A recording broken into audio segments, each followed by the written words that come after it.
Hi dears, K P ടേസ്റ്റിൻ്റെ മറ്റൊരു വീഡിയോയിലേക്ക് എല്ലാവർക്കും സ്വാഗതം. ഇന്നും നമ്മൾ വന്നിരിക്കുന്നത് നാടൻ വിഭവങ്ങളുമായാണ്. നമുക്ക്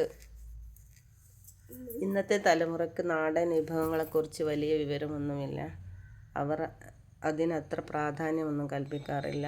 നാടൻ കറികളുടെ രഹസ്യങ്ങൾ തേടിയിട്ടുള്ള ഈ യാത്രയിൽ നിങ്ങളെല്ലാവരും എൻ്റെ കൂടെ വരില്ലേ? എല്ലാവരും കേരളീയ നാടൻ ഭക്ഷണത്തെക്കുറിച്ച് നമുക്ക് മനസ്സിലാക്കാം. നമ്മുടെ പറമ്പിലും തൊടിയിലൊക്കെ ലഭ്യമാകുന്ന മത്തൻ്റെ ഇല ഇല്ലേ, നമുക്കതെടുത്തുകൊണ്ട് ഇന്ന് ഒരു വിഭവമുണ്ടാക്കാം.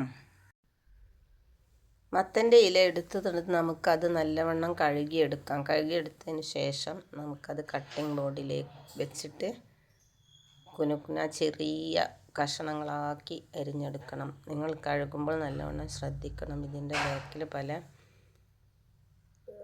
പുഴുക്കളൊക്കെ ഉണ്ടാവും. നല്ലവണ്ണം കഴുകിയതിന് ശേഷം മാത്രമേ ഇത് നമുക്ക് ഉപയോഗിക്കാൻ പാടുള്ളൂ. അരിഞ്ഞു വെച്ച ഇലകൾ നമുക്ക് ഇതിലേക്ക് ഒരു പാത്രത്തിലിട്ടതിന് ശേഷം നമുക്കിതിൽ കുറച്ച് വിഭവങ്ങൾ ചേർക്കാനുണ്ട്. തേങ്ങ, ഉള്ളി, പച്ചമുളക് എന്നിവ. ചട്ടി അടുപ്പത്ത് വെച്ച് നമുക്കതിലേക്ക് വെളിച്ചെണ്ണ ഒഴിച്ച് കടുക്, കറിവേപ്പില, ഉള്ളി അരിഞ്ഞതും പച്ചമുളക് അരിഞ്ഞതും അതിലേക്കിട്ട് ചിരവിയ തേങ്ങയും അതിലേക്കിട്ട് നമുക്കൊന്ന് ഇളക്കാം.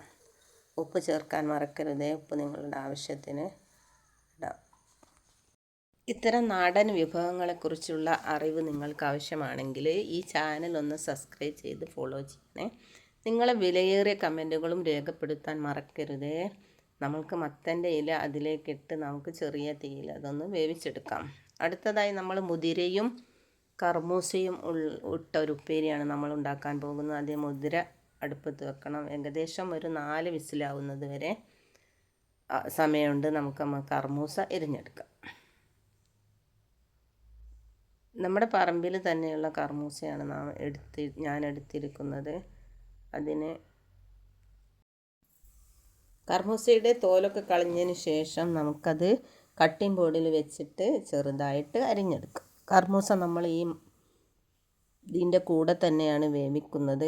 2 വിസിലായി മറ്റതെടുത്തതിന് ശേഷം നാം അതിലേക്ക് ഇടുകയാണ് ചെയ്യുന്നത്. അങ്ങനെ നമ്മുടെ കർമൂസ എരിഞ്ഞതിന് ശേഷം അരിഞ്ഞ കർമൂസ നമ്മൾ കഴുകിയെടുത്ത് നല്ലവണ്ണം കഴുകിയെടുക്കണം. കറയുണ്ടാകും. അതിൽ വേവിച്ച മുതിരയുടെ മുകളിലേക്ക് നമ്മൾ അതിലിട്ടിട്ട് ഒരു ഗ്ലാസ് വെള്ളം ഒഴിച്ചതിന് ശേഷം നമുക്കത് 2 വിസിലടിച്ചതിന് ശേഷം നമുക്കത് എടുക്കാം.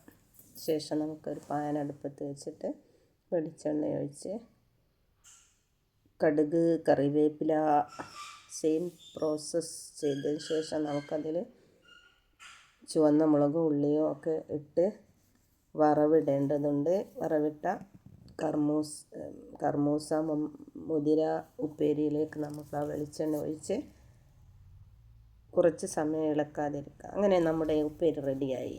അപ്പോൾ കെ പി ടേസ്റ്റിൻ്റെ ഇന്നത്തെ വീഡിയോ വൈൻഡപ്പ് ചെയ്യാൻ സമയമായി. Thank you for watching everyone.